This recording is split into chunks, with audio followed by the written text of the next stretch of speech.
Welcome to 3 Count Commentaries. This is your host, MagMongoSlade. This is going to be a mega episode of AEW Dynamite.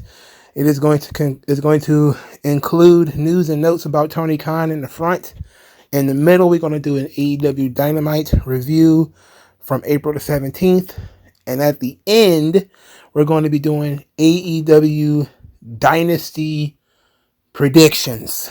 So I'm going to try to remember timestamps and put the timestamps in the box so that you guys can listen to the video, go out, do your thing, come back, listen to different parts, because I don't think I'm going to make separate videos for all this stuff. So, Tony Khan. Let's talk about Tony Khan first. Him and the Young Bucks, they discussed why they aired the All-In footage. We're going to talk about that. We're going to talk about Tony Khan thinking that these companies hate each other, WWE and AEW. So let's get into it. First, we're going to talk about the All-In footage. The Young Bucks decided they were going to talk about it, but they decided they're also going to put the heat on Tony Khan. That's essentially what it is. Now, here's the issue that I'm not liking. I'm going to read some of the response. But I don't like that they're trying to mix it with kayfabe. They're trying to kayfabe it. Like, oh, it makes all the sense in the world because they're wrestling them on blah, blah, blah, and blah, blah, blah, blah, blah, blah, blah. It's like, no, that had nothing to do with this. You did not air the footage because these two tag teams who you booked to wrestle are going to be wrestling each other. You did not book this because the Young Bucks were dazed and confused. Like, be honest, be real. What are you doing? You played the real footage. So give us a real answer. So here's the absolutely pathetic response we got from the Young Bucks. We decided it was only fair to be transparent and honest with our fans. We needed to give them context about why we feel we came up short at All In London. Our bodies were there in the ring, wrestling FTR at Wembley, but our minds were in the back with the scapegoat in the entire situation, Jack Perry. The three of us specifically were wrong that night, and I haven't gotten over that. Later, Nicholas Jackson said, as EVPs, we were given a task for that week by the boss, and we did it to the best of our abilities. Zero regret. So, Nicholas Jackson is like, well, we were given a task by the boss, so it's all Tony's fault. Tony's the reason we aired the footage. It was his fault. It was his idea. Isn't that what Meltzer and all those guys said? For a while, it was like, oh yeah, it was Tony Khan's idea for Will Ospreay to take the shot at Triple H. It was Tony Khan's idea to air the footage and all this kind of crap. Who cares whose idea it is? It doesn't matter whose idea it is. It was a dumb idea. Secondly, it might have been a highly illegal idea.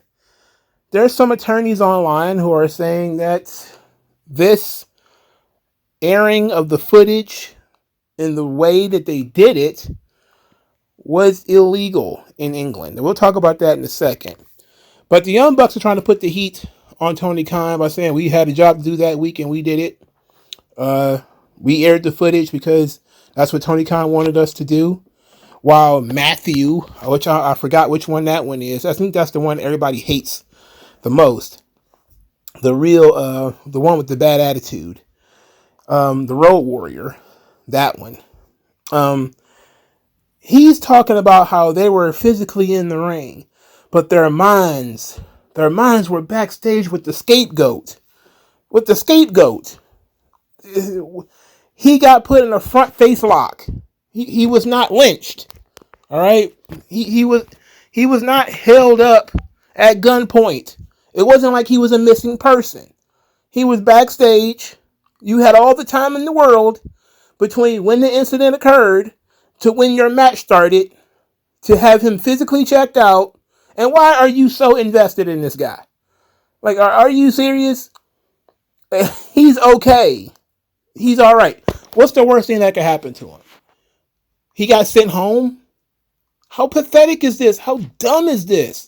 Why would you rehash all this crap and make yourself sound so damn dumb? Oh, our hearts were backstage with, I'm sorry, minds, but they meant hearts. Oh, backstage with the scapegoat. What? He's alive. He's relatively unscathed. Punk pushed him. That's that's the extent of it. Samoa Joe probably hurt him more separating him from CM Punk. These people are ridiculous. Tony Khan then tried to give us, to bolster the Young Bucks, which it seems to only be Matt Jackson that seems to be the problem here. Nicholas is kind of like, I don't know. But Matthew is like, I'm very angry about this. So this is what Tony Khan had to say. Again, I'm not going to read everything. He said the last time they wrestled, meaning the Young Bucks and FTR, was at Wembley Stadium. All in. A lot happened that day. Those guys at one point, they were the third match on the pay-per-view. At one point, it looked like they were going to have to call them up, and they were going to have to wrestle the first match. Okay, let's pause right here. You were going to have to shuffle the match order because CM Punk quit, and it looked like, we don't have a first match. We got to put somebody out there. We might put the Young Bucks out there first. Okay, I could see how that might be an issue because they might not have been prepared yet. And I don't see why they wouldn't be prepared already, but I understand that if you're prepared for something at, you were told 8 o'clock, don't roll up to somebody at 7:30 and say, oh yeah, I know I told you 8 o'clock, but I need you to do it now. That's a little shaky. I get that. I understand that. That's a good argument. But this is scripted. All right, this is a scripted performance. It wouldn't have mattered whether it was going on first or whether it was going on last or it was going on at some point in the middle. The outcome would have been the same because it's booked. I don't know. I don't know where he's going with this. So he continues by saying they ended up going on in the spot that they were in, but the Young Bucks said the whole day, everything that happened, it affected their mental preparation. They weren't able to pray before their match. They were very stressed out. The Young Bucks said their mental preparation was affected and they couldn't pray. All right, I'm not going to knock, them not for praying. A lot of wrestlers pray. It's, to stave off injuries and that kind of thing. Good luck.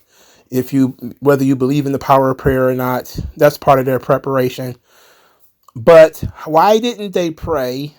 Because they didn't go on first.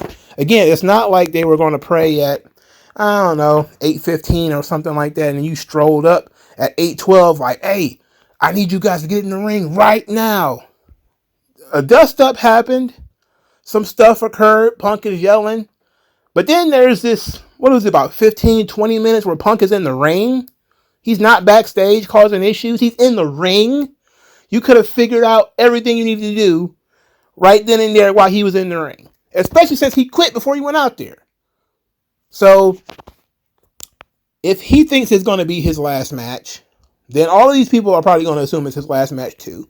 Jack Perry is already gone. What is there to stress out the Young Bucks? What is there to stress out? What are you stressed out about? How did you not have time to pray? How much time do you need to pray? I mean, I don't get it. Are you doing some kind of Muslim thing back there? You need a rug? You need incense? You need to be pointed in one direction? How long is this going to take? 30 minutes? 15 minutes? Because I've seen people whip up a prayer in 3 or 4 minutes. Come on, man. You could have prayed while FTR's theme song was playing. I don't know who came out first, and it don't matter. If that was that important, and I can understand it might be, say FTR go out first. We need to do our prayer. We're going to do it right here at the curtain. Don't give me no bullshit about how you didn't have time to pray.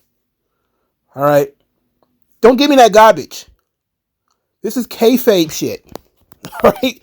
What's the real reason you played this video? What was the real reason behind it? And that's what's really pissing me off. Is you put everybody through all this drama. And then when people are like, oh yeah, why did you decide to play this video now? Instead of saying, well, because we didn't feel that what CM Punk said or what the other guy said was accurate. Or Whatever the case may be, that's why we put it out. Instead, they said, we're going to use it to build up this storyline. Well, nobody cares about the storyline. Nobody's talking about your stupid match. Everybody's talking about this because this is the only thing that's happened in the last 8 goddamn months that got any kind of buzz out of AEW. That's why everybody talking about this. You're an idiot. And you're incompetent. So, Tony Khan's going to continue talking about the Young Bucks character arc. About how they've gotten really dark since then. They got dark during the Sting retirement. That's why they felt like they should play the tape. What do you mean? He's trying to explain why the characters of the Young Bucks would play the videotape. Okay. That's not what we want to hear. I don't care why the characters of the Young Bucks want to play the videotape. I want to know why you, Tony Khan, the guy who pays for this thing to be on the air, who's paying for the production, who's paying the talent, why you let it air on television. That's what I want to know. And that's not what you're answering. That's not what you're telling me.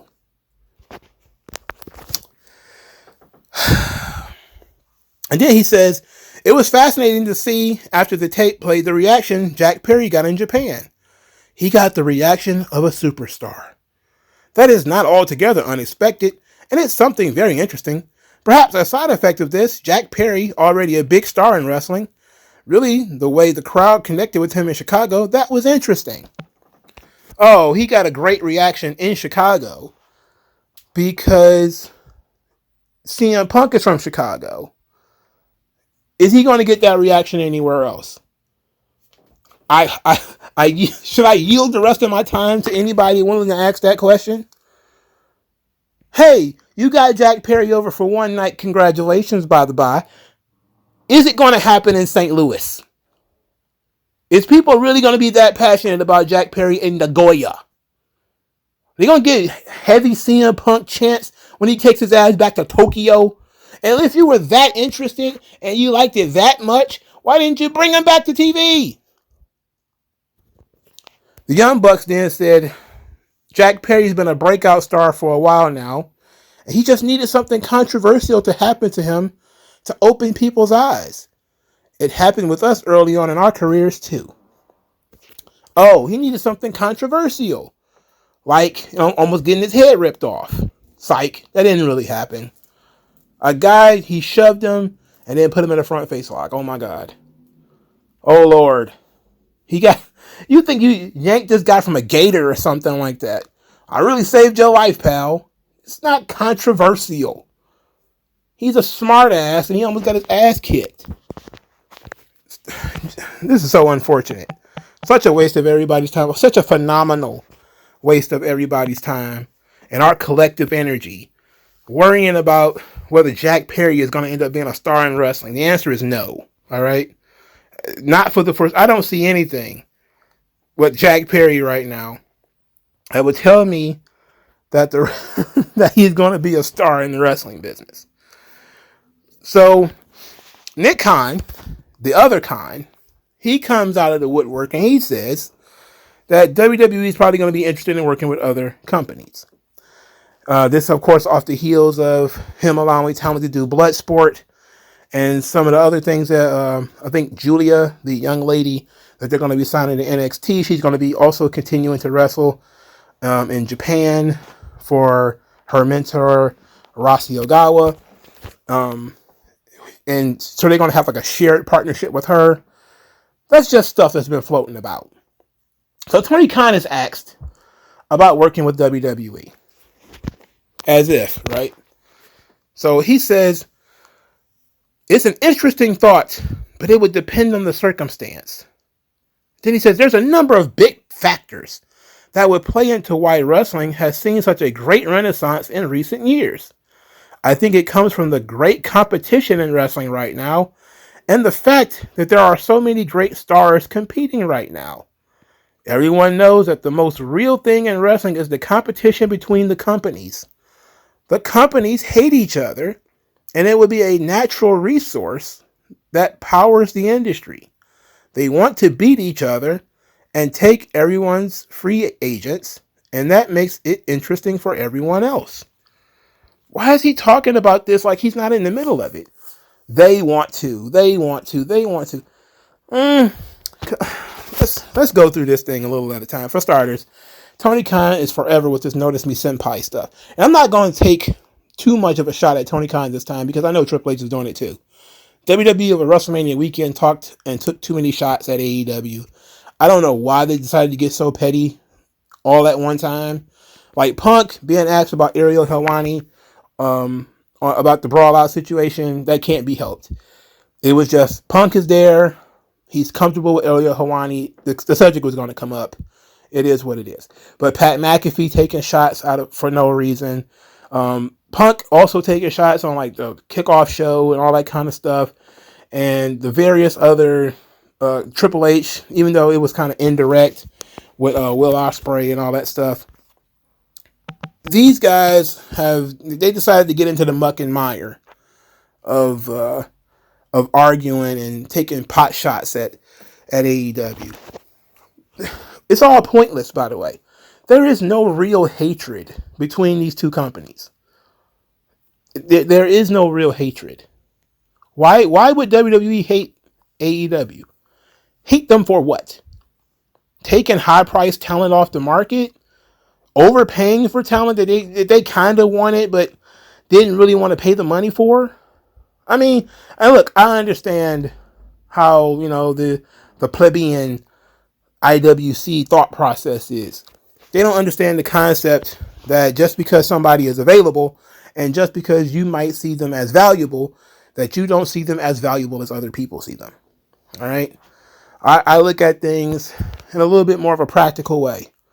You got Will Ospreay out there. Is he a talent? Yes. Is he a good talent? Yes. Is he worth the money that he's asking for? Probably not. Do you already have somebody who can do what Will Ospreay does?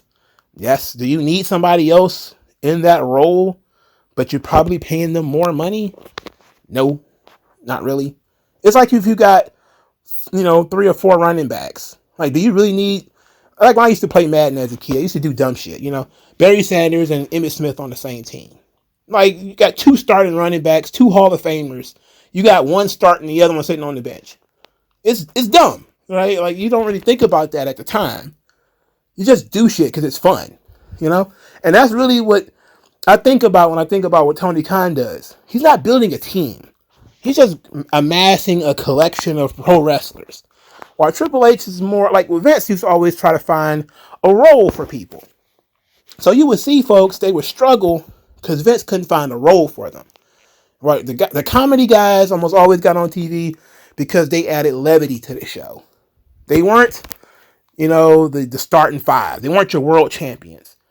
They were the guys that came in after the very serious stuff to lift everybody back up. R-Truth was always going to be there. The Miz, Elias, all that kind of stuff, right? And then you had your top shelf main event guys, your storyline guys. The guys who are going to eat up 20 minutes on your show. Those are your star quarterbacks, your star running backs, your star wide receivers. You only got a few of those guys. You don't need 15 of them. You don't need 4 Roman Reigns. It's just, for starters, it devalues the one that you have. But Tony Khan doesn't think that way. He says, well, I need to have everybody. I need to have everything. The more great wrestlers I have, the more great wrestling matches I can have. Instead of, hey, we need to have something for everybody. Which is the critical mass of the host-scaring product that AEW puts out there is they don't have something for everybody. They really cater to one specific niche audience, and that's it. So when you talk about competing for free agents, you see Triple H is making very interesting decisions with his free agent picks. People made fun of him for bringing in Tama Tonga, right? That was a joke. Because New Japan fans hate Tama Tonga, AEW fans hate Tama Tonga. They hate him now because he went to WWE. But it was a very specific hire because he could serve a purpose. He could put him in the bloodline. What else are you going to do with them except put him with Finn Balor or put him with Carl Anderson. Like, you really only had 3 options. They went with the one that revitalized the storyline that's been making them money. That's what they went with. It was a tactical decision, smart decision. You don't need to hire everybody. Just hire who you can use. Is Tama Tonga going to main event WrestleMania? No, probably not. All right. But did he breathe new life into a storyline that people was kind of like, I don't know, now what? It's like, oh, now there's a new chapter. Because this guy who I don't know is now on television. You could do tactical hires who fill specific roles on your roster. And I think that's a better way to approach free agency. You need a quarterback, you go get a quarterback. You need a offensive tackle, you go get an offensive tackle. You don't just go and get every quarterback that's out there, because it's not hungry hippos. Like, that's what Tony Khan's doing. I'm going to get everybody. I don't care if you want to spend so much money on Will Ospreay. There's nothing Will Ospreay can't do that Ricochet can't do. And Ricochet's already on their roster. If they want to push Will Ospreay, let's push Ricochet. Physically, Logan Paul can do a lot of the same things that Will Ospreay can do. He's already on your roster. So, how many of these guys do you need? Like, really? Would it have been nice to have? Yes. But is it an absolute must-have? No. So I don't look at it from there's that much competition. I mean, clearly there is competition, but they're not direct competitors in terms of their own at the same time, which is what everybody keeps thinking about when they keep saying, oh, we're competition. They keep thinking that they're on at the same time. They're not. They're not on at the same time. All right? They're just in the same industry. They're in the same industry like Burger King and McDonald's are in the same industry. Like McDonald's is in the same industry with Whataburger and In-N-Out. But they operate on such different levels that it's not really competition.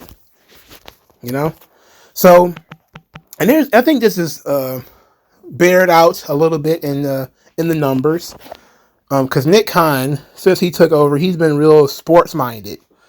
And he noticed that, and I think a lot of other people did too, that AEW's numbers don't really move against real sports. UFC, basketball, that kind of stuff. It may bump them out of a time slot, but it doesn't really affect their numbers that much. But it does affect WWE quite a bit. And that's because WWE is mainstream. And sports, it's basketball, football, whatever, is also mainstream. So if something is on that might attract that casual audience that the WWE usually has, WWE might fall in terms of interest from that audience. So while hardcore wrestling fans, WWE is the number one thing. If WWE is on, they're watching it. If you're a casual, you may watch WWE if nothing else is on. But if your preferred sport is on, UFC, football, basketball, then WWE might fall down to the second or third most important thing on your list. You may click it to Raw every once in a while. You may click to Raw if your show goes on commercial. But that's it. If something you think interesting might occur, you might click it to Raw. It's not the most important thing to you.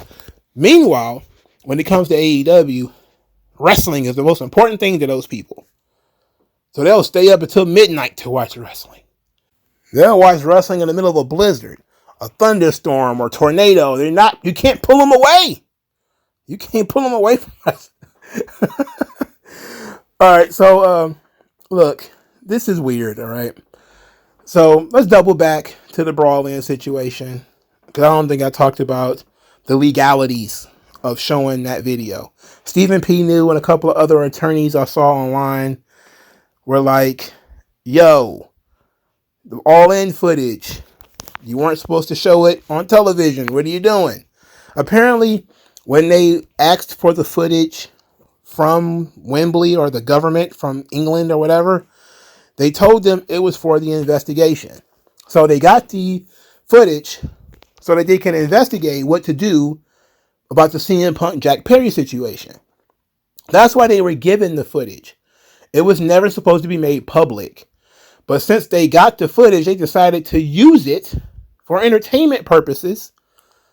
And considering it's personal data, videos of you is considered personal data in United Kingdom. Everybody, personal data is protected by law, which means that everybody that was in the video can sue. Not just CM Punk, but Chris Hero, big dumpy ass walking around back there. Malachi Black going just whistling in Dixie with his cup of coffee. What's going on over here? And all that kind of crap. Even Samoa Joe, Hook, who was standing there bewildered. Like he never seen a fight before in his life. But I don't think, is it worth suing the guy over? No. No, it's not worth suing the guy over. It's stupid. It's a waste of money. Who cares? Who cares? Now, if Punk want to be petty, he could sue them, I guess. But what's he expecting to get out of it? It didn't cost him anything. What damages did he incur? He's not like he lost his job over it. It's not like he sold one less t-shirt over it. If anything, half of his fan base walked away thinking he was the coolest dude ever. And that Jack Perry sucks. So really, did it do anything to him outside of show that Tony Khan can't be trusted? I guess. Kind of goofy if you ask me. All right, let's get into Dynamite, because I want to get through that real quick. The show starts with your boy Jon Moxley putting himself over, talking about overcoming the odds, making doubters kiss his ass as he climb mountains and all that stuff. Because being great is defined by what's inside, not by what other people say about you. Called Don Callis a creep, so you ain't got no time for him. But that the Don Callis family has been injuring and jumping on Bryan Danielson. And if you target Danielson, you might as well be targeting him. He says he could do a lot of horrible things. He could attack him in parking lots, run him over with cars, hit him with tire irons or whatever. But he wants to take the biggest, baddest guy in the whole group and beat him. So he's challenging Will Hobbs to a match next week. It says that he's going to show Will Hobbs that he's out of his depth. Moxley won the IWGP World Heavyweight Championship in a match I fell asleep on. I legit skipped through that show and still fell asleep on that match. Boy, those New Japan shows, man, they got the energy of a morgue. Let me tell you. So this ties into the main event. Will Ospreay defeats Claudio Castagnoli. Because of course he did. So after the match, the Don Callis family jumped Claudio because Will Ospreay is still attached to them for some reason. He just is.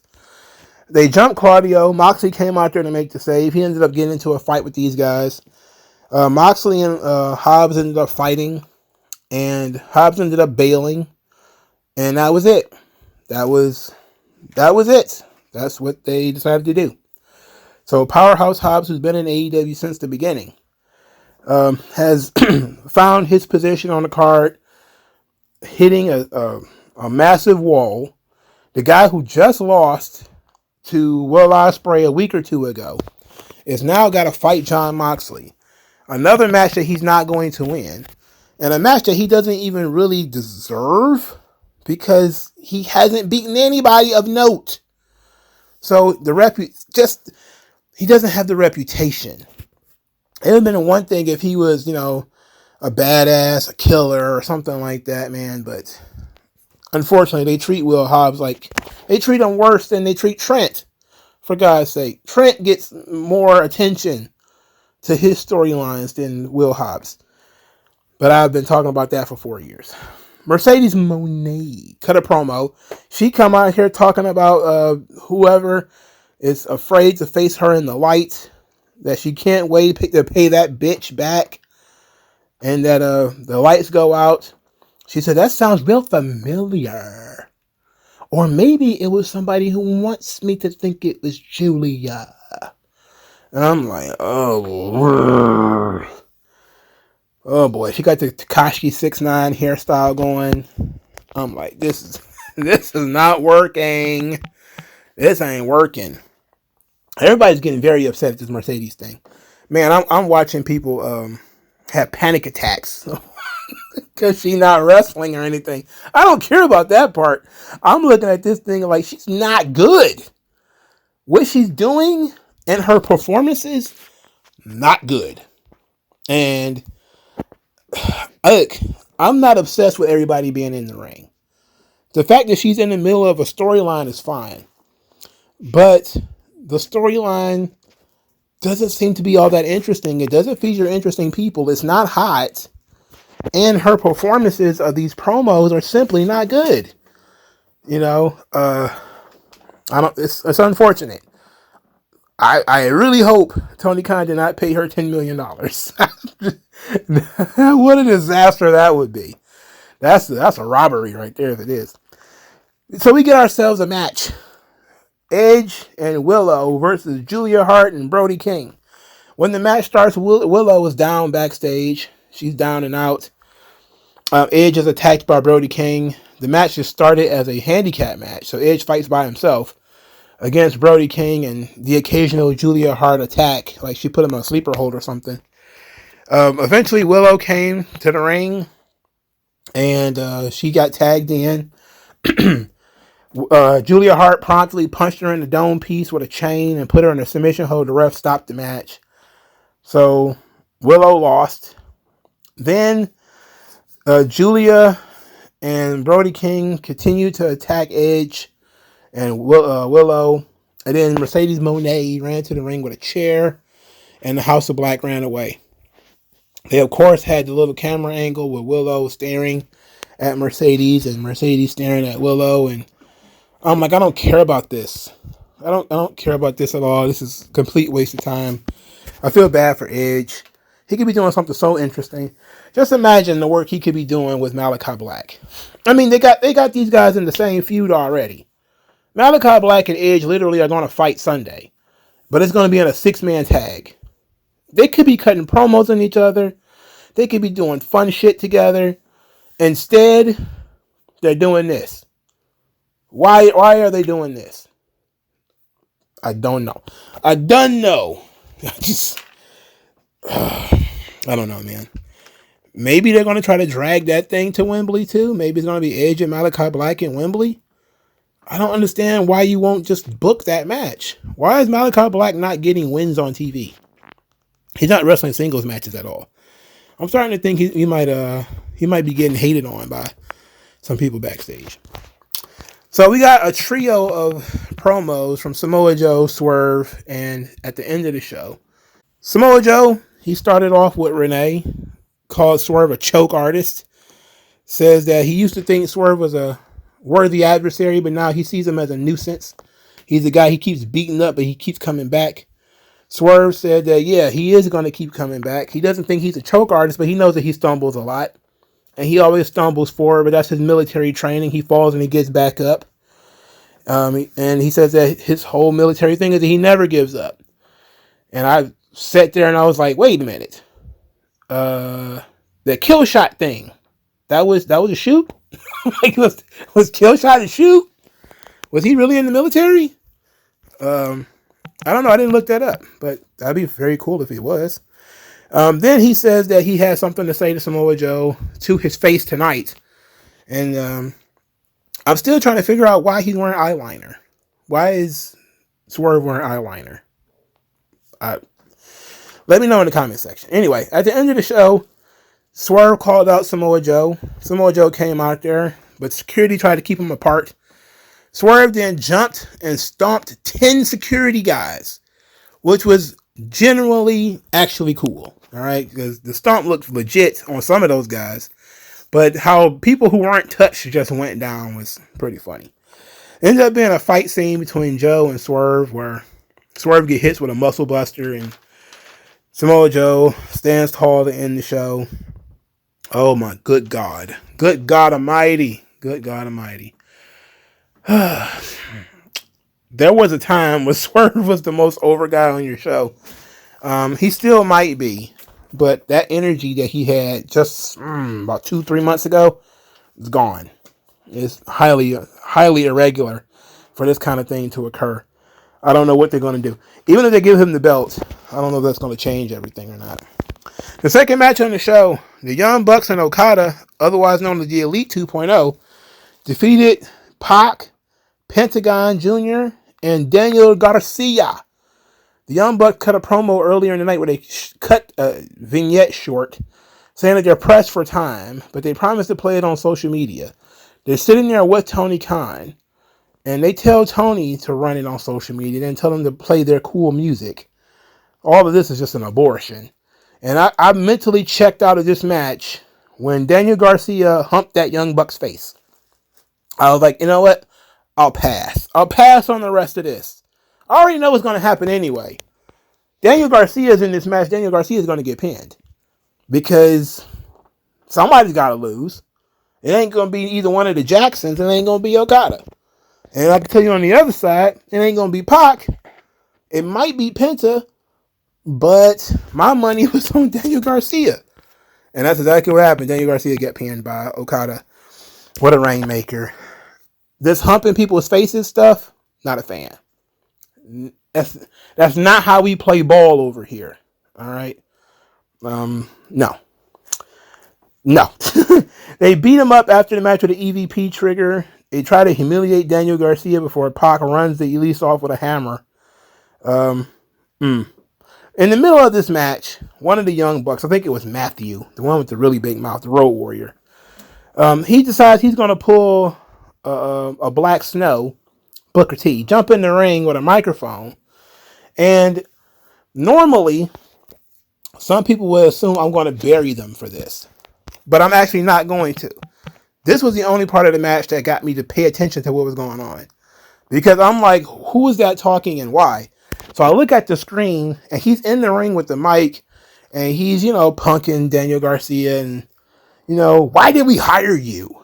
Show me why we hired you. And I thought that was not bad.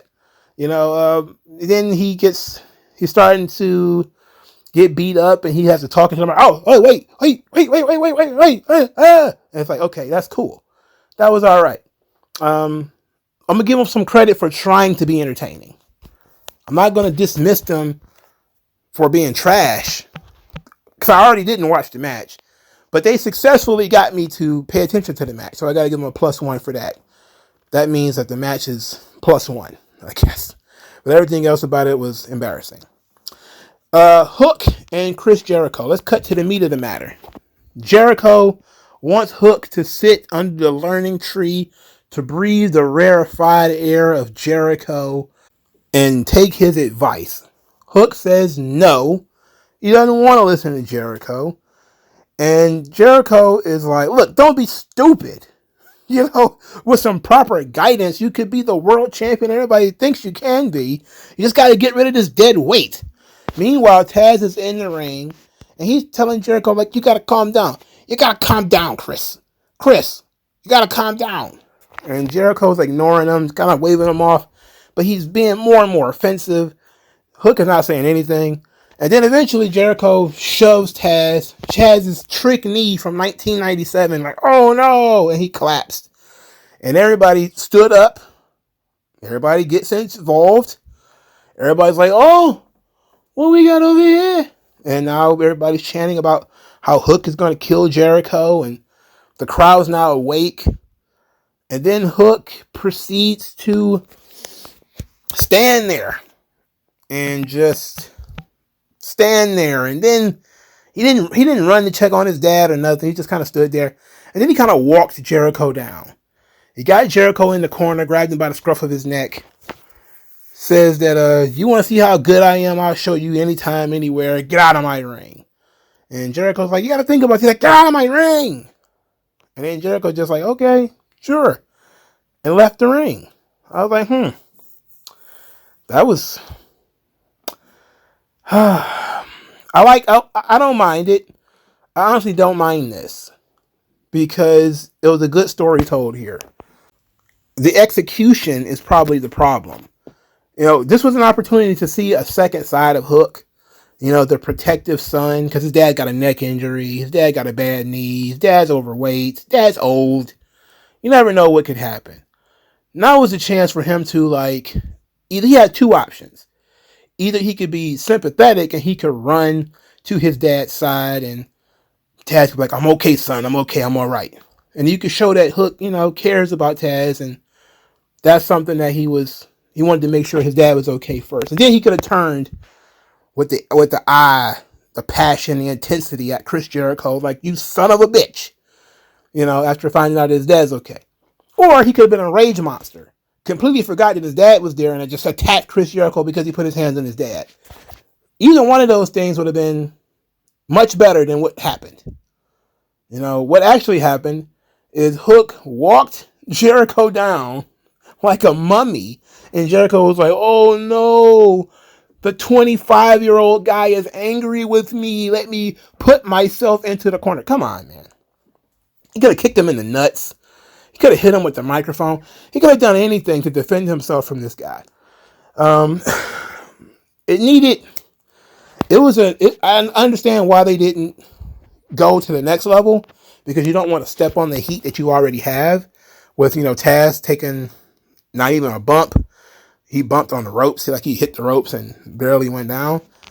So you don't want to step on that too much, I understand. But it felt like something was missing. I think a lot of that was in Hook's response. I felt like he didn't give me what I needed to really sell this segment. Jericho, the Lionheart thing is not working. It gets no reaction. Nobody cares. I understand that Jericho's becoming like Big Show, where he's a heel, babyface, heel, babyface, heel, babyface.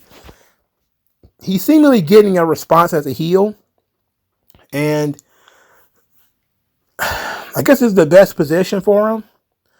But unfortunately, it just puts him back into the situation he was in from 2019 to 2023, where he is the leader or an older guy who is trying to be a vampire and latching on to a younger guy.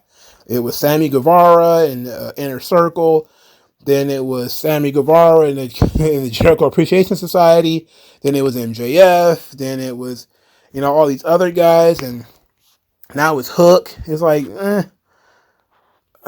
it's basically the same gimmick over and over again, just a different variation of it. Where Jericho was basically, the only way he can get over is by latching himself onto somebody else. But it's unfortunate. I heard some people say that, oh yeah, this is what the AEW fans think CM Punk was. That he was going around telling all the young boys, you should listen to me.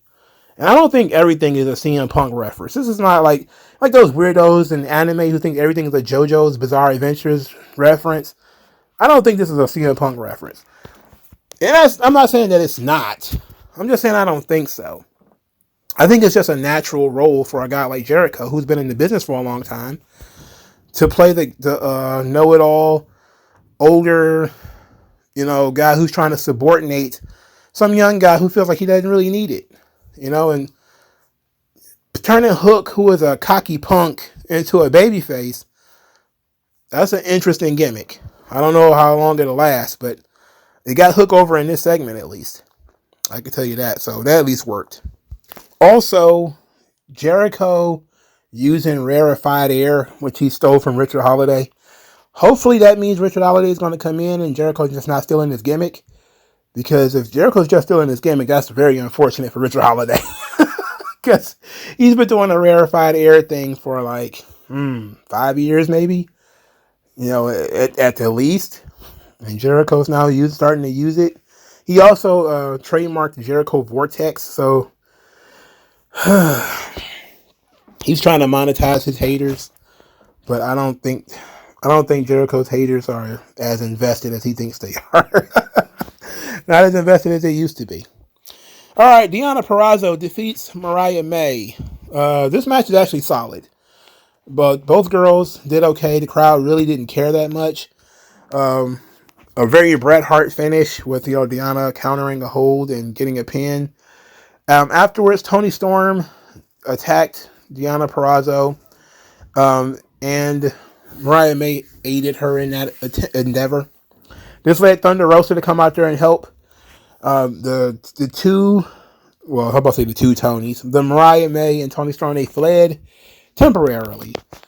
Then Thunder Rosa and Deonna Purrazzo had words to start shoving each other because they have heat. Deonna is jealous that Thunder Rosa is the number one contender. So Deonna leaves, and Toni Storm tries to attack Thunder Rosa from behind. Instead, she gets beat up, and Thunder Rosa draws makeup all over her face. The funny part about this, however, is Toni Storm yelling, "Unhand me!" Unhand me, which is great. Mariah May was not kissed this week. An unkissed Mariah May, that doesn't sound fun. But this match was fine. The Bang Bang Scissor, Bang Bang Scissor Gang explodes. Jay White and the Acclaim, they all agreed to a winner-take-all trios championship match, which would be on the pre-show of Dynasty. Interesting. I don't care about that, but to have a match like that on the pre-show, interesting. Orange Cassidy defeated Shane Taylor in a match I did not want to watch.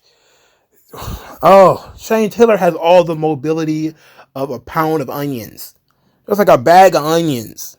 Just take a bag of onions and try to wrestle it. That's what you got with Shane Taylor. Anyway, Orange Cassidy wins the match because of course he does. After the match, Christopher Daniels and Matt Sydal try to save Orange Cassidy from Anthony Ogogo, Lee Moriarty, and Shane Taylor, who are whipping on his ass. Except for Trent, he shows up with a chair and stops anybody from helping Orange Cassidy. The crowd is exceptionally angry at Trent to show that he's actually one of the more over heels on the roster, which is ridiculous. And it could only be an AEW concept that anybody gives a rat's ass about Trent. I could have went to high school with Trent. I still wouldn't give a damn about him. I mean, I don't know what y'all see in him. Like, if you responding to Trent, I don't get it. I don't get you. I really don't. I don't know what more it is to say. The show was terrible, as usual. Just a bunch of stuff I don't want to see from people I don't care about. There's no energy. Very, very low energy show. The energy on these shows have been a whole lot of not good. Oh, my word. The energy on these shows have been terrible. Terrible. And I don't know how they can fix it. They brought out Will Ospreay. He wrestled on this show, and I still don't feel like the energy of the show picked up too much when he was out there. I think the heart and soul of AEW has been ripped out and put in a blender, and you can't replace that. Like, the goodwill that the company had, you can't bring that back. And it's highly unfortunate, but that is the case. You can't bring that back. And it is what it is. All right. But they're going to try. They're going to try to restore the feeling with AEW Dynasty. So let's get into predictions about that. AEW Dynasty, April 21st, from the Chaifetz Arena in St. Louis. On Sunday, April 21st, they sold about 6,000 tickets for this show. 6,000 tickets. That's not a lot. That is not a lot.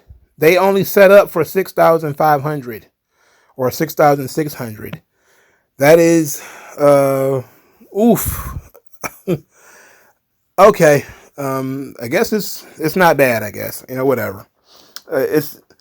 They just did a Dynamite that was 13,000 back in March, right? With the big business show, wasn't it? Just for the Mercedes Moné thing in Boston. They did 13,000, if I remember correctly. Feel free to correct me in the comment section. And here it is, a pay-per-view full of quote-unquote dream matches, and 6,000 seats are all you've sold. 6,000 seats? That's honestly humiliating. For all the money you spend, it's I don't see how you can make an investment. I don't see how you can make a profit off this investment. Let's get into this show. Okie dokie. Match 1. Kazuchika Okada versus the Bastard Pac for the AEW Continental Championship. I'm actually looking forward to this match because I like both guys. I think they can have a hell of a match together. This is going to be good. This match will be good. This is the one match on the show that I'm looking forward to. Believe it or not, I'm not ribbing. No jokes. Serious. This is the one match on the show that I'm looking forward to. So I expect good stuff out of this. Of course, Okada's going to win, but it ought to be good. Match 2. Ladder match. FTR versus the Young Bucks for the finals of the AEW World Tag Team Championship. This is going to be match 4 in their series, I think. I think technically FTR has already won the series, the best of 3. I would imagine that this version of the Young Bucks are going to defeat FTR. So I'm going to go with the Young Bucks to win the titles. Also, knowing that the Motor City Machine Guns are probably about to be coming in soon, I could see Tony Khan wanting to do Motor City Machine Guns versus FTR, as I don't think those teams have ever wrestled each other before. At least I don't remember them wrestling each other before. You know, unless they wrestled during the talent trade between Impact and AEW, which I don't remember. I don't remember it that much. But that could be money. If you put FTR over, you could have FTR versus the Motor City Machine Guns in a series of matches. Or you can go back to what actually started this whole hoo-ha in the first place with all these guys no-selling. And that is the Young Bucks versus the Motor City Machine Guns. Okay. They need new energy. They need new tag teams. The Motor City Machine Guns, they've been around for a long time. Alex Shelley, Chris Sabin.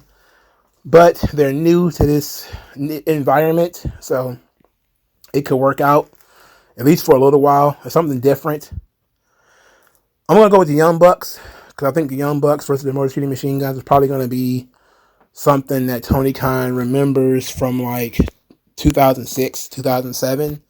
And all of the fans of AEW who are in their 40s or late 30s remember that same series of matches that they had on Impact, and they're going to monetize that. You know, bring those people in. I'm going to go with the Young Bucks. And plus, I think their egos are not going to allow them to take another loss to FTR. All right, the AEW International Championship, Roderick Strong, the champion, defends against Kyle O'Reilly. Oh, brother. Why couldn't they just stretch this out? Why they had to slam this on this card? You could have gave us another 2 months of this, of these guys building up. And look, they did a real stupid thing, okay? The real stupid thing is they had Roderick Strong attack Kyle O'Reilly on like Rampage or something. Or like one of those midnight collisions that they had.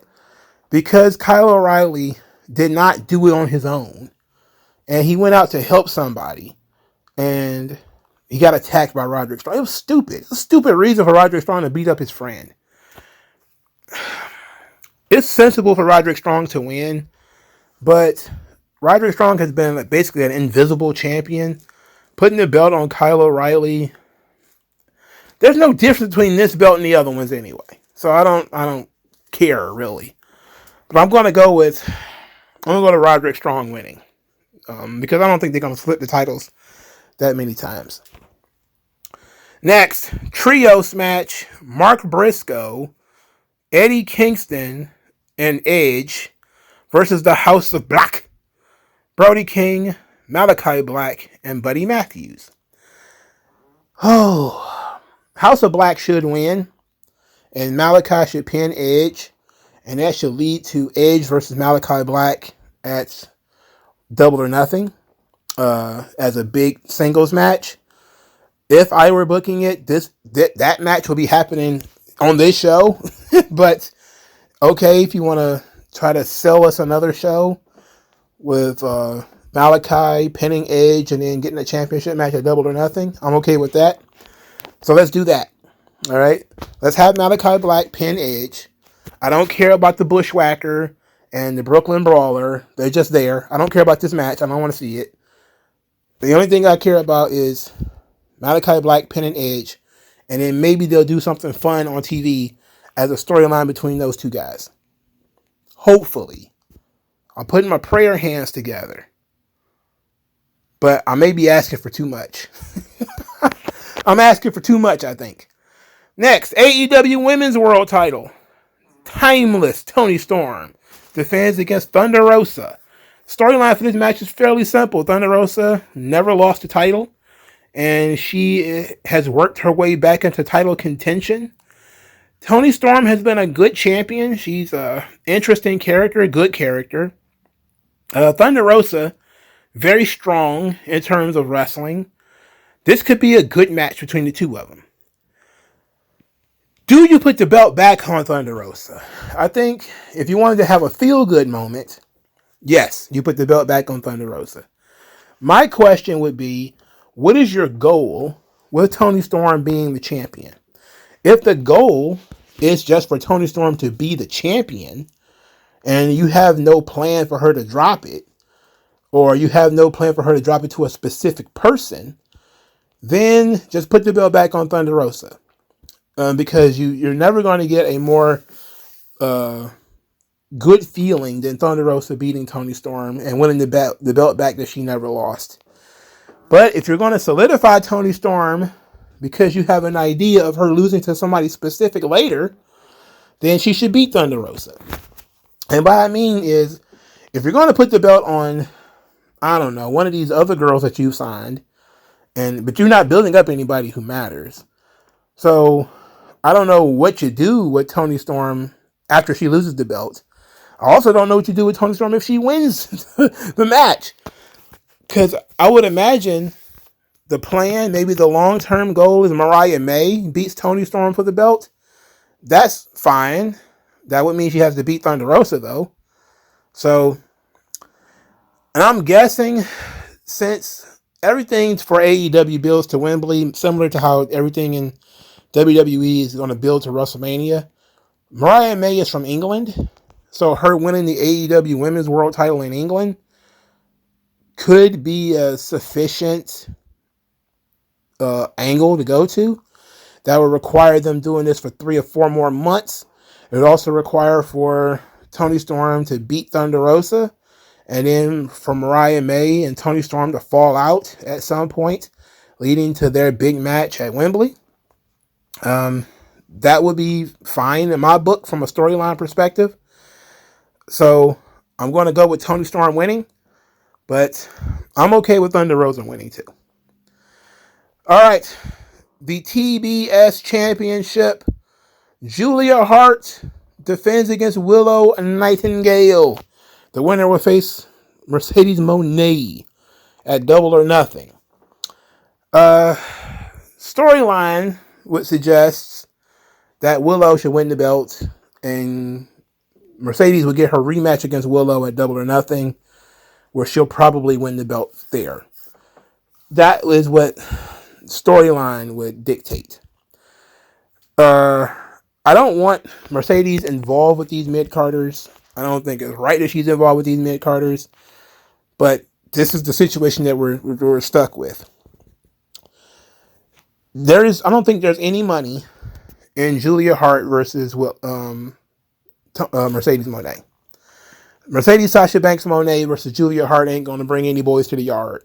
I just don't think it's going to work. I don't think Mercedes Sasha Banks Moné versus Willow Nightingale is going to bring any boys to the yard. But at least the story seems to be leaning towards Willow turning heel. And I don't know, because if Willow loses, then you've pretty much killed her storyline with Mercedes, because they're never really going to have a match.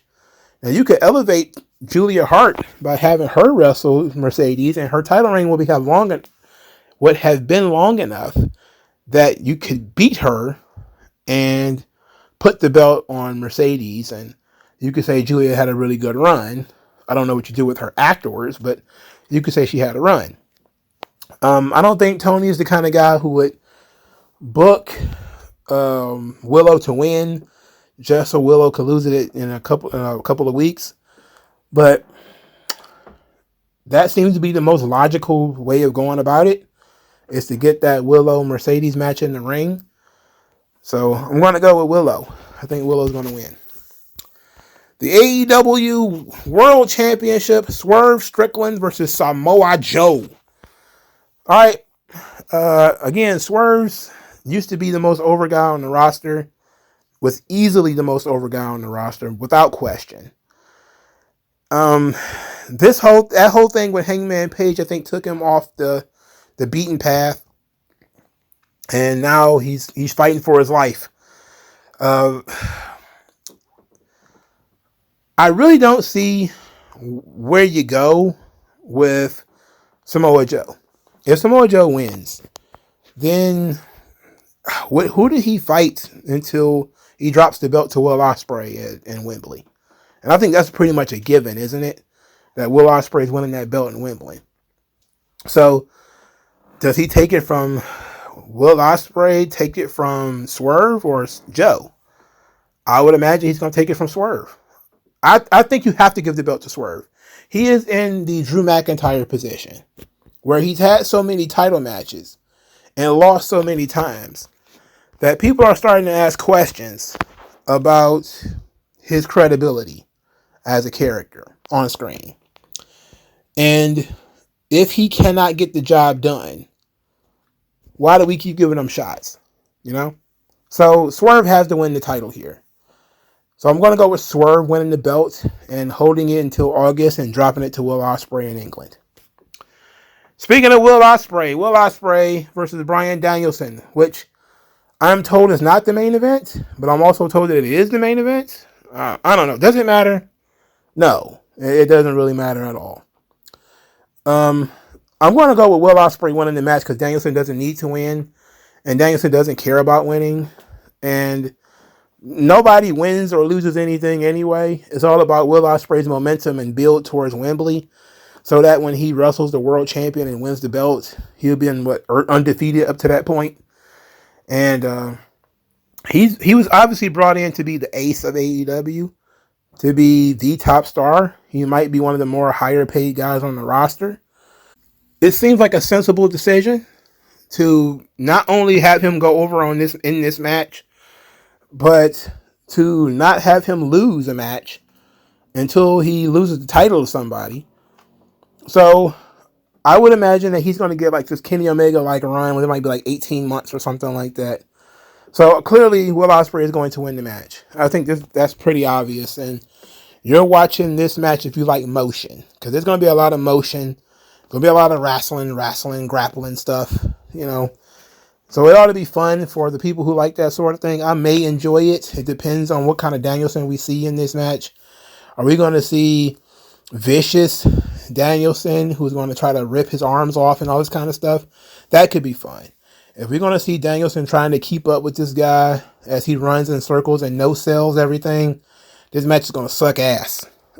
So if Danielson can force Will Ospreay to sell, this match might be great. If Will Ospreay is just going to be taking German suplexes on his neck and then popping back up because fighting spirit, yeah, fuck this match. And I can tell you already, it's probably going to be the latter, because that's the only kind of match Will Ospreay can have. You know, I mean, it is what it is. But I fully believe that Will Ospreay was brought in to be the star of AEW. And Danielson's just there to help him build the star. He's a carpenter in this realm. He's here to build the star. So Danielson's going to take the L and nothing's going to matter. They talked about there might be some surprises on this show. I don't know what surprises there could possibly be. Unless somebody returns, like Kenny Omega returns, or Adam Cole returns, or MJF returns, I really don't see what surprises there could be. They really do need Omega or MJF to show up, but I don't think Omega's coming back anytime soon, and I don't think Adam Cole's coming back anytime soon. So maybe MJF will show up to cut promos. You know, who knows? But that's it for AEW Dynasty. I got Okada defeating Pac. I got the Young Bucks winning the ladder match. I got Roderick Strong defeating Kyle O'Reilly. I got House of Black defeating Adam Copeland, Edge, and Mark Briscoe. I got Tony Storm defeating Thunder Rosa. I got Swerve Strickland winning the world title from Samoa Joe. I got Willow Nightingale winning the TBS title from Julia Hart. And I got Will Ospreay defeating Bryan Danielson. And Hopefully this show is enjoyable and it doesn't, kick me in the ass, but I I don't trust it. Let me know what you guys think. I'll talk to you guys later, man. I appreciate you. Peace out.